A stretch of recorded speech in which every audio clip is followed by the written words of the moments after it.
everybody. Good morning. We're so glad that you're joining us for our morning time of Advent devotion together. If it's your first time here, KCC, we've been doing this in the month of December every day at 9 a.m. We've just been reading through a short devotional reading together and then sharing our prayer needs in the comments so that we can be praying for one another today. And we hope that you will do that whether you're part of our church or not. It is our honor to pray for you. And if you have anything in your life going on right now, we would love it if you'd share it in the comments so that our members can be praying for you. You'll see many other people as this video gets rolling saying hello in the comments on Facebook or YouTube.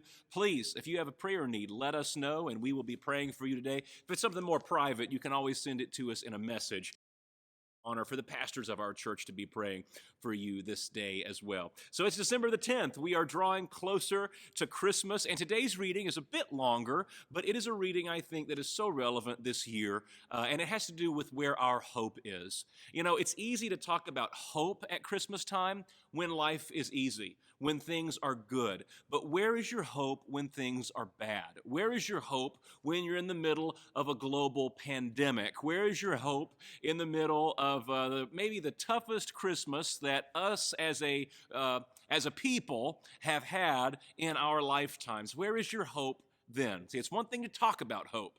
It's another thing to experience the hope of Jesus. So today's reading is all about hope, and I hope that it'll be an encouragement to you today. The way, the truth, and the life was in the manger, causing angels to rejoice, Mary to wonder, shepherds to worship, and us to have hope.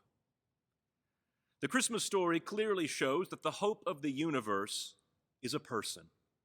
Hope was what the angels sang about.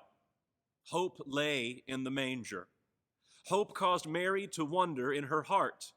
It was hope the shepherds came to worship. Hope was presented with gifts from the Magi. The Advent story is a hope story because it chronicles the coming to earth of the one who is hope, Jesus.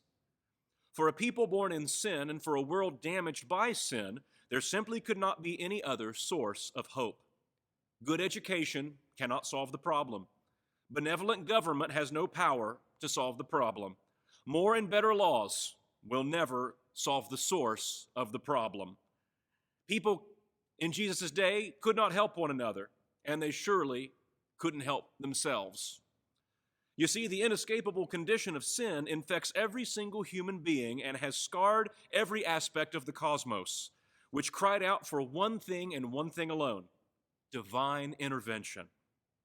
The only solution was a Savior, and the only suitable Savior with the wisdom, power, and righteousness to accomplish the task would be God Himself. The one denied would come to rescue the deniers. The one rejected would move to save His rejectors. The one who had been rebelled against countless times would come to redeem the rebels. The one who had been replaced in people's hearts with an endless catalog of idols would invade the world He made and rescue people from themselves. He would not come to set up an earthly kingdom and enforce His rule on the unwilling. He would not come to judge and condemn. He would not come demanding the service that was His rightful due. No, He came to serve, to suffer, and to die so that His people so that His kingdom, could reign in the hearts of people. He came to seek and to save. He came to suffer and forgive. He came to rescue and restore. He came to call, draw, and love those who without His grace continue to just live for themselves. He came, and because He did, there is hope that sinners can be redeemed and the world can be renewed. It really is true. Hope is a person, and His name is Jesus. Before Jesus went to the cross to do what He came to do, He detailed for His followers why He is the only hope that could ever give hope to sinners. He made His identity and mission clear with these words: I am the way, the truth, and the life. No one comes to the Father except through me. That's John 14:6. In these brief words, Jesus clearly explains why He is humanity's one and only hope. Number one, Jesus tells us He is the only way to God. Sin had created a horribly unnatural between God and the people He created. God created people to dwell in loving and worshipful moment by moment fellowship with Him. People were not designed to live independently. They were not made to figure life out on their own. People were meant to live according to God's will and for God's glory. The great question of human history was, how will this gulf between people and God ever be bridged? Jesus came as the only possible answer to this question. Number two, Jesus is the truth from God. It is no exaggeration to say that Jesus came to earth as God's ultimate final sermon. He didn't just communicate God's truth. He was God's truth. First, in a way that had never been done before, Jesus revealed the Father to us. He made the Father's character clear, so clear that he could rightly say, as he does in John 14:9, "Whoever has seen me has seen the Father." But there's more. He revealed God's redemptive plan to us. Hanging on the cross, Jesus demonstrated how God planned to deal with our sin. He sent a Savior to die in our place. Number three, Jesus is life. Jesus doesn't just preach life or provide life. He is life. Ephesians 2 talks about the dire condition we are in, that apart from the person and work of Jesus, we were dead in the trespasses and sins in which we once walked. Dead people need life breathed into them again, or they will never rise and live. Jesus came to be that life giver. He came to conquer sin and ultimately the result of sin, which is death.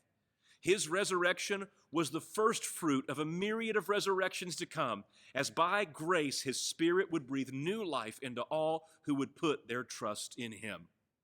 So hope in the here and now, and hope in the great forever that is to come, rests on one side. It rests on the almighty shoulders of Jesus, who is for you today the way, the truth, and the life. He offers you what you have no power to provide for yourself, a restored relationship with God, a knowledge of what is really true, and a life that will never end. How's that for hope? Well, I hope that's been encouraging and a blessing to you today. Never forget that your hope for today and for forever rests on the almighty shoulders of Jesus. And this year, maybe more than most years, we need hope in our lives again. Never forget, your hope is in Jesus.